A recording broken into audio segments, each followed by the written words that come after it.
All right, me. It is Monday, November 3rd, and yesterday, uh, finished production wrapping up on the Rocky Horror Picture Show. Um, this is the original musical. This is not like the movie Shadowcast version, right? This is the actual musical that the movie is based on, right? And I say that because there are some changes, but also from an audience perspective, right? There are some differences, which is kind of hard sometimes with a very audience participatory show like the Rocky Horror Picture Show. It is. I usually refer to it as my favorite movie. I don't watch a lot of movies, but this is definitely something that I went and saw the Shadowcast version of this movie so many times throughout high school, right? So I've maybe seen the movie like 50 times. Yeah. The biggest changes between the two of them. There's really three major changes that I would say. The first is the cut song that exists, which is Brad's song. All the other songs make it through. Superheroes gets cut from the American version of the movie, but the UK version hasn't. But Brad's song, which is basically him reminiscing about his sexual experiences with Frank, and this reconciling of jealousy that exists because he has had this relationship with Frank, but also Janet has had this relationship with Frank, and not quite knowing how to feel about it. It gets more explored also in combination with Janet's song, which is kind of this, it's the whole ordeal, right, of sexual exploits, and how does one, in a world that exists in which it is assumed that people are quote unquote saving themselves for marriage, and then you don't, right? Is that an actual issue or not? Of course it's not, right? But in this world that exists as established through Rocky, or throughout Rocky, that's kind of the world that they live in, right? This kind of hyper Christian goody two shoes world. So yeah, I'd say that's definitely the first thing. The second thing that's a huge change is Rocky's intelligence. In the film version, Rocky is an ape, right? That's what he is, and he is effectively this other monster that exists just for sex, right? And then all of a sudden we get into the floor show song, and then all of a sudden he's perfectly good, right? But with the musical version, right, Rocky is portrayed as someone who, basically you have to think about it as like someone who has suddenly come into the world as a fully fleshed adult without any sort of background knowledge of anything, right? And so like he has an understanding of how language works, and he can talk fine and everything, but he chooses some like interesting words. Like he describes himself as having a feeling of foreboding, right?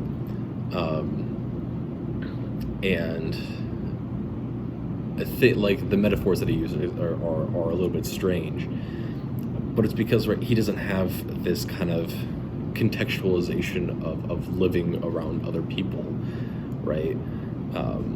Even if he only does have half a brain, right? He doesn't have this kind of long-standing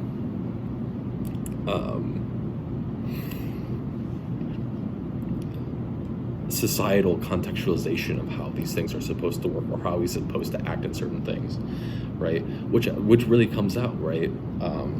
Because he has this conversation with Janet right before Touch Me, which is this kind of great thing of he's this kind of hyper masculine, you don't like a man with too many muscles kind of deal, and then immediately asks for lip gloss, right? And it's just that he has this kind of desire for things, but doesn't understand or doesn't have this idea of like, what is the societal expectation for someone like me to do or to be a part of, right? So that's kind of that's a huge one. The third major change that exists is Columbia's death.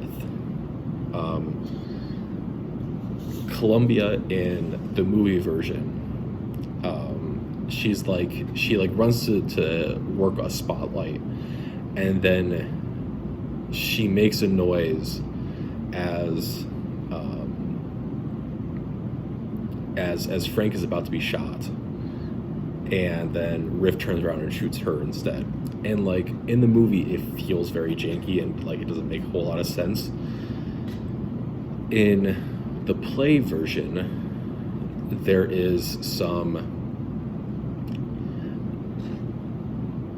said stage directions or implied stage directions that are not actually there, in which Columbia in some way tries to save Frank. And it comes down to a couple lines of she gets shot, and then Frank says, "Did you do this for me? Stupid bitch." And we staged that as Columbia got caught by Frank after being shot, and then he's looking down at her. "Did you do this for me?" Drops her, "Stupid bitch," and then kicks her away, right? And I think that says a lot more. It confers a lot more about who Frank is as a person and as a character, but also quite a bit about who Columbia is as a character, right?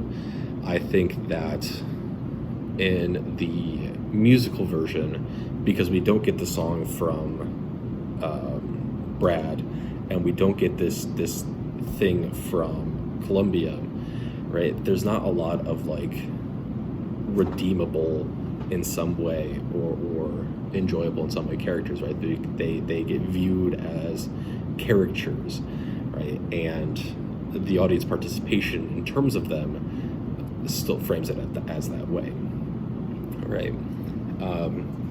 It was also not lost on me that the largest laugh every single night, no matter what, was always that "stupid bitch" line.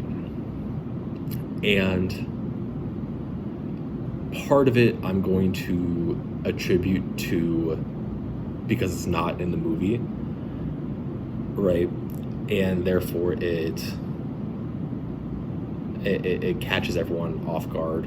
And like throughout the whole musical, there's like some cussing or something of the sort, but nothing that's like outrageous. We blocked in a couple different points of where they're flipping each other off. Usually it's the narrator and the usherette that are doing so, right? But so I think that's part of it. But then a huge part of it I'm also attributing to the fact that like referring to this character that like in the movie version is just kind of seems like this annoyance. In actuality, I argue that they're probably one of the most important, like the most important character actually in all of this. Not, I would say the most important character, but like a really interesting character. And then, but then the general perception of that character in Colombia, and just the inherent misogyny that exists, right? We are performing this in Indiana. Are we in a more liberal part of Indiana? Absolutely we are. Does that mean it is actually liberal? No. Right? So that was, that was not something that was ever lost on me, was that was by far the biggest laugh that happened every single night. So yeah.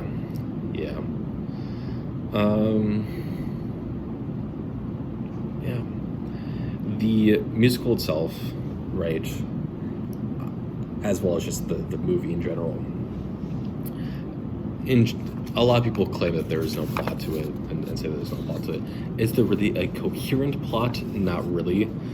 But the way that I view it, and I've not actually ever talked to people about how I view it, but to me it is kind of in part of the 70s uprising of a different kind of counterculture, right? And so you have Brad and Janet, who are kind of the stereotypes of the WASP, right? White Anglo-Saxon Protestant people, right? And they get thrown into this world of Frank, which is counterculture, but is also about queerness. And very often it gets adopted into about being African American during this time. And, this kind of other world that exists, and about how just different the society is and the world is. And what you kind of see throughout is that exposure to this culture and to this world takes a lot of different directions, right? And so you have characters like Eddie, where Eddie is the originator or the counterculture that exists in the 50s and 60s. And he gets also introduced into this world of where, he's counterculture and he should fit in, but he doesn't, right? And there's something off about him, and they're going to basically cannibalize him in some way, to make those feelings of counterculture during the 50s and 60s then work within this new 70s counterculture that is represented by Frank. And then you have characters like Janet, where Janet's views get completely changed for the better, and have her feeling much more confident and comfortable in herself, right? She no longer feels that she has to pretend to play this game of, ooh, catch me, right? Or chase me, right? It is, well, then she also has to pretend to be like this quiet, conservative woman, right? She is allowed to ask for what she wants, right? Which is hugely important. As kind of gets established throughout the play, and part of this is also how we framed the play, and some of the direction notes, was very much that the two of them were getting married because that's kind of what was expected of them, not because they necessarily are super in love with each other, right? And I think that kind of comes out in the movie version a little bit too, but yeah.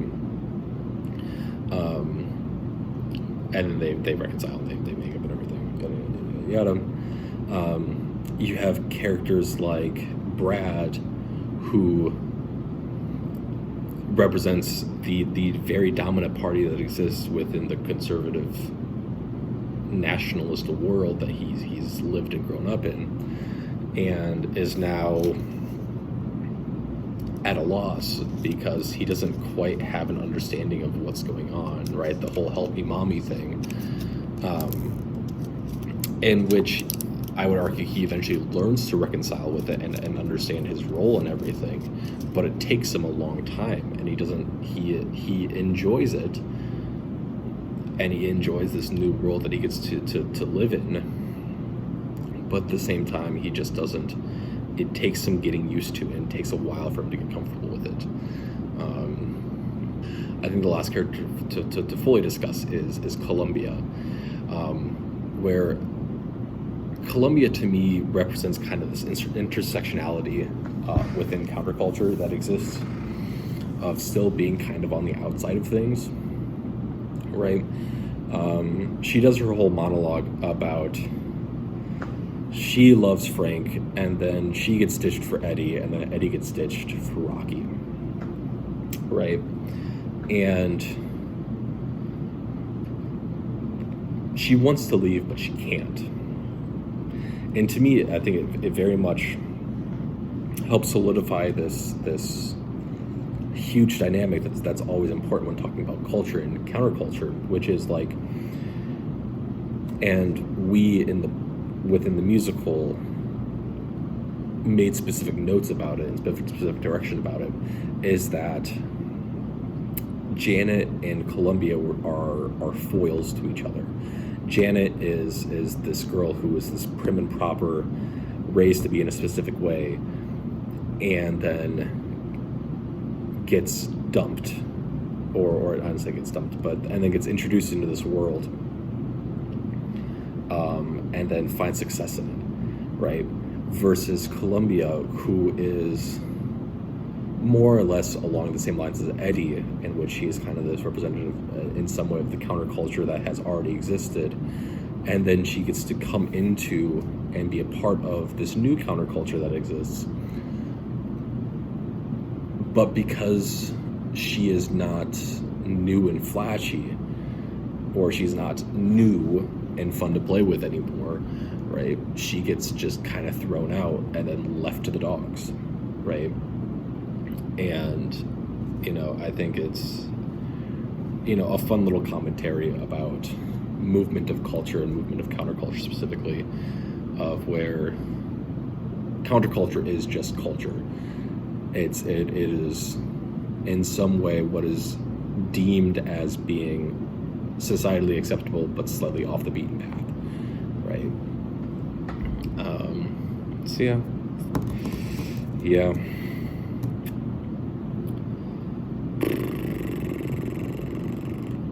It's a fun, quick musical. First act is like an hour, second act is an hour. Nice, quick, easy, lots of fun. In terms of the musical itself, and producing it, one of the very hard parts about this is that, right, it is an audience participatory show. However, there is this very, very fine line that exists in which the audience member and audience participatory stuff has to enhance the musical and not be the central focal point of the musical. And we ran into that during our last show, yesterday's show, in which we did one on Halloween, and then we did one on Saturday, and both those were great. They had the right amount of audience participatory stuff.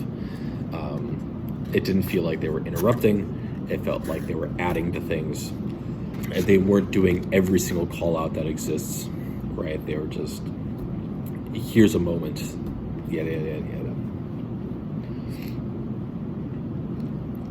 Yesterday's show, we had one person who was doing every single call out the entire time, right? And this is one of those things in which, you, as an audience member, you have to be smart enough to realize what's happening, right? And so it became a thing of where this person was no longer adding to the experience of the show, right? Instead, they were trying to constantly interrupt it with call-outs, and they were using call-outs that are not necessarily appropriate for a general audience on a Sunday afternoon, right? As I mentioned at the top of this, right, I used to go to a pretty local theater that on either Friday or Saturday night, I don't remember which one, did midnight screenings of the show, which were great and a lot of fun. And they had a lot of call-outs because it was a Shadowcast version. The whole point of that show was to do the call-outs and to make fun of the movie, right? When you're doing the musical version and with the live actors and a slightly changed script and of course changed blocking, not everything works, right? And so it was just a lot of like, come on, dude. Now of all places, which I think is just kind of like the general kind of issue that exists with audience participatory shows. They are a lot of fun when they are done right and with the right audience, but if you don't have the right audience, then it doesn't work. To name a specific example that exists, here's comes off the top of my head. There is, during Superheroes, the very last song, there is a pretty widely used call out for the Shadowcast or the movie version, which Janet, as she is singing, it goes da da da da da da da da da, and during those on the beats, she is stumble stumble fall and then stumble stumble fall as she's crawling, and we in the musical version did not block it that way, right? And so, right, we went with something else that worked for the person playing the part, playing Janet, as well as, you know, what made sense with our stage. And the person immediately starts calling out, stumble, stumble, fall. Realizes that that's not the blocking that exists. And then the second time goes, I don't know this blocking.